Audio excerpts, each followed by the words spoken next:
বিদায় হজ হয়ে গেল। নবী এখন আমার নবী এখন মক্কা শরীফ থেকে মদিনা শরীফের দিকে ফিরবেন। নবী করিম সাল্লাল্লাহু আলাইহি ওয়াসাল্লাম আবারও সেই বিষয়টাকে আরো জোরদার করতে চাইলেন।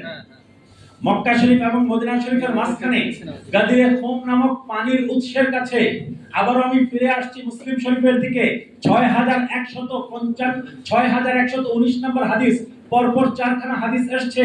6119 থেকে 6122 পরপর চারখানা হাদিস।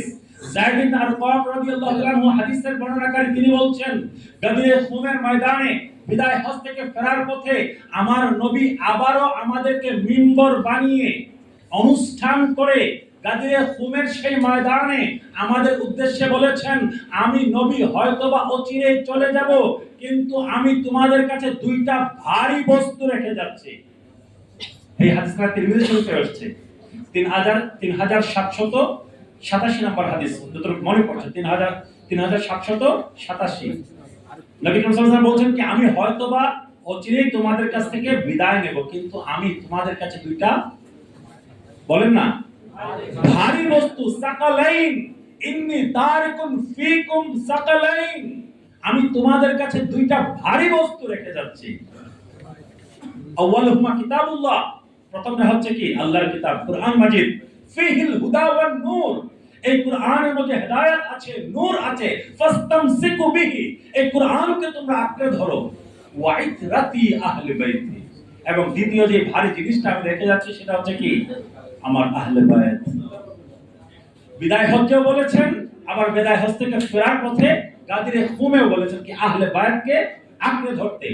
তিরমিজি শরীফের হাদিসে খুব ইন্টারেস্টিং একখানা কথা এসেছে। নবী বলছেন, ওয়া আহাদুহুমা আ'যামু মিনাল আখার, যে ভারী দুইখানা বস্তু আমি রেখে গেলাম কুরআন এবং আহলে বায়াত, কেউ কারো চাইতে ছোট না, একে অপরের চাইতে মর্যাদার দিকে বড়। সুবহানাল্লাহ, সুবহানাল্লাহ বলুন। আহাদুহুমা আ'যামু মিনাল আখার, কুরআনকে বলা হয়েছে হাবলুম মামদুদুম মিনাস সামাই ইলাল আরদ, আল্লাহর সেই রশি যা আকাশ থেকে দুনিয়া পর্যন্ত বিস্তৃত। এবং নবী বলছেন, ওয়ালা ইয়াতাফাররাকা হাত্তা ইয়ারিদা আলাইয়াল হাউদ, এবং হাউজে কাউসারের কাছে আমি হাউজে কাউসারের কাছে কাল হাশরের ময়দানে কুরআন এবং আহলে বায়াত একত্রে আমি নবীর কাছে এসে উপস্থিত হবে। সুবহানাল্লাহ। এখন আহলে বায়াতকে আমাদের আঁকড়ে ধরার, অনুসরণ করার, সম্মান করার, শ্রদ্ধা করার, মহব্বত করার প্রয়োজন আছে কিনা? এই আলোচনার প্রয়োজন আছে কিনা? আমার ভাই শেখ সাদরুদ্দিন আজহারি সাহেব বলেছেন, মুহররম মাস আসলে বাংলাদেশের 90% মসজিদে পৃথিবীর সৃষ্টি থেকে শুরু করে আপনার মুসা আলাইহিস সালাতু ওয়াস সালামের ফেরাউনের হাত থেকে নাজাত হওয়া পর্যন্ত আমাদের আলোচনা শেষ হয়ে যায়। নানান নবীর জীবনে নানান কাহিনী আমরা বলছি এই দিনে হয়েছে।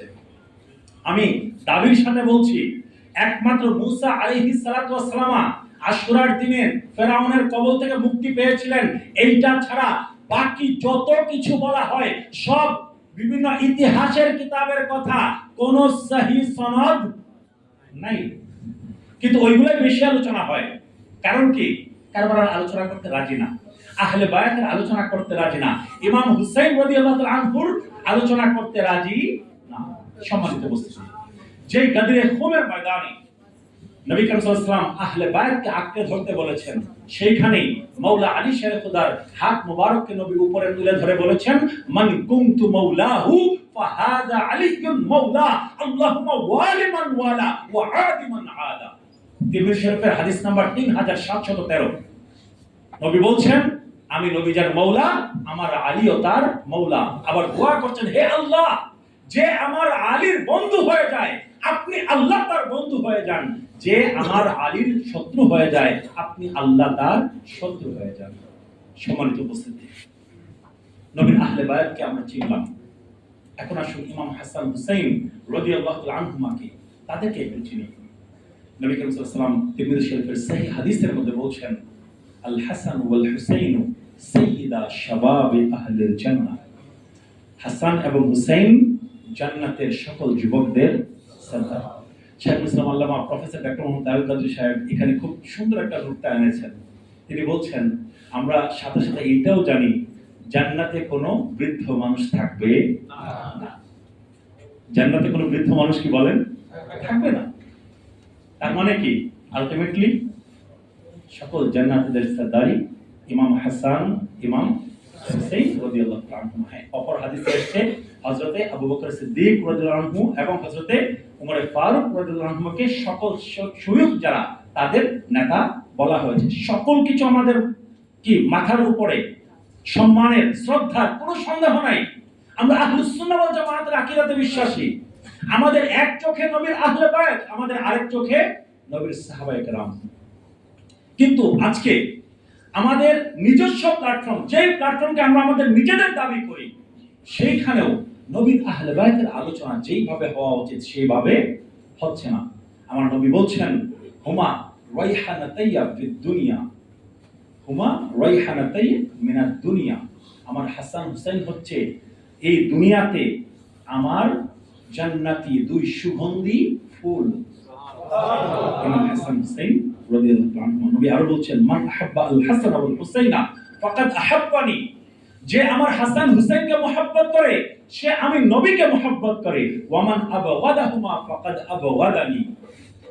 আর যে ব্যক্তি হাসান হুসাইনকে হিংসা করে তাদের সাথে বিদ্বেষ রাখে সে আমি নবীর সাথে বিদ্বেষ রাখে।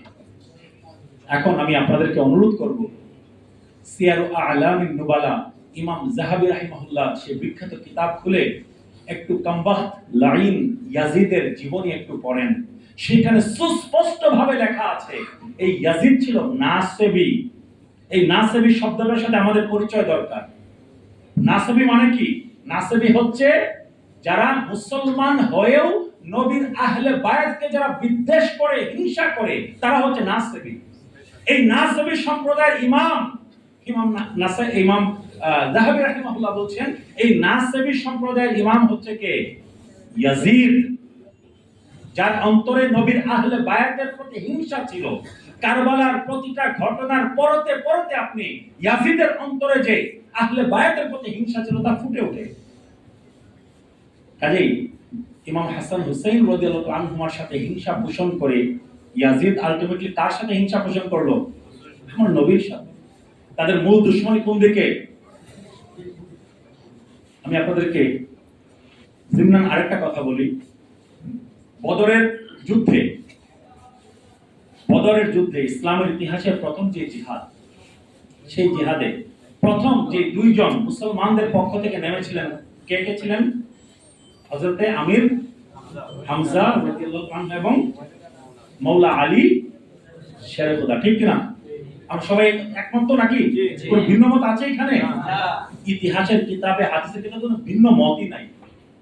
মাওলা আলী শেরে খুদা এবং আমির হামজা রাদিয়াল্লাহু তাআলা আনহুর হাতে বদরের যুদ্ধে এই ইয়াজিদের পূর্বপুরুষদের মিনিমাম 7 জন সেদিন জাহান্নামে গিয়েছিল। কয়জন?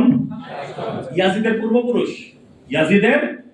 পূর্বপুরুষ কমপক্ষে 7 জন বদরের যুদ্ধে মাওলা আলী শেরে খুদা এবং আমির হামজা রাদিয়াল্লাহু তাআলা আনহুর হাতে জাহান্নামে গিয়েছিল। কারবালার ঘটনা আর কোনো কিছু নয়।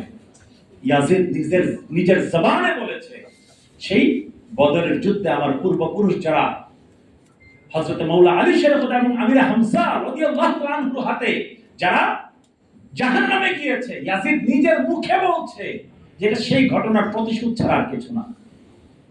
ইমাম হুসাইন ইবনুল শির মুবারক সামনে এসে বলেছে যে আজকে যদি আমার পূর্বপুরুষরা দেখতো তারা খুশি হয়ে যেত।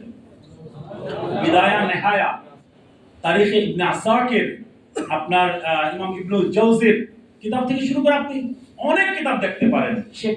সে কবিতার সুরে সুরে এই কথাগুলো ইমাম হুসাইন ইবনুল শির মুবারক সামনে নিয়ে বলেছে।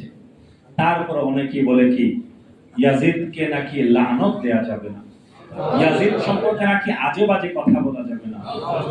আমি একখানা হাদিস আপনাদেরকে দিব, সহিহ হাদিস, মুত্তাফাক আলাইহি সহিহ হাদিস। মানে মুত্তাফাক আলাইহি আমি কোন হিসাবে বলছি, মানে মুহাদ্দিসিনে কেরামের মধ্যে কোনো ধরনের কোনো সন্দেহ নাই বুখারী মুসলিমের মুত্তাফাক আলাইহি না। মুহাদ্দিসিনে কেরামের মধ্যে কোনো সন্দেহ নাই। আমার নবী বলছেন মান আখাফা আহলাল মাদিনাতি আখাফাহুল্লাহ। যে মদিনাবাসীকে ভয় দেখায় সন্ত্রাসবাদী কার্যক্রম মদিনার মানুষের সাথে যে করে, আখাফাহুল্লাহ, আল্লাহ যেন তাকে ভয় দেখান। তারপর নবী বলছেন ফাআলাইহি লা'নাতুল্লাহি ওয়াল মালাইকাতি ওয়ান নাসি আজমাইন, মদিনাবাসীকে যে ভয় দেখায় তার উপরে আল্লাহর লানত, সকল ফেরেশতাগণের লানত এবং সকল মানব জাতির লানত। এখন আপনি ইতিহাসের কিতাব খুলে দেখেন, ইমাম হুসাইন রাদিয়াল্লাহু আনহুর শাহাদাতের পর, এই শাহাদাতের ভয়ঙ্কর ঘটনাটা হয়েছে, নৃশংস ঘটনাটা হয়েছে। ইমাম হুসাইন রাদিয়াল্লাহু আনহুর শাহাদাতের পর মদিনাবাসী যখন ইয়াজিদের বায়াত যখন ত্যাগ করলেন, ইয়াজিদকে যখন আর বাদশা হিসেবে মেনে নিলেন না, তখন ইয়াজিদ তার সেনাবাহিনী পাঠিয়ে মুসলিম ইবনে উকবার মাধ্যমে হাবরার ময়দানে মদিনাবাসীর সাথে কি আচরণ করেছিল বলতে বুক ফেটে যায়।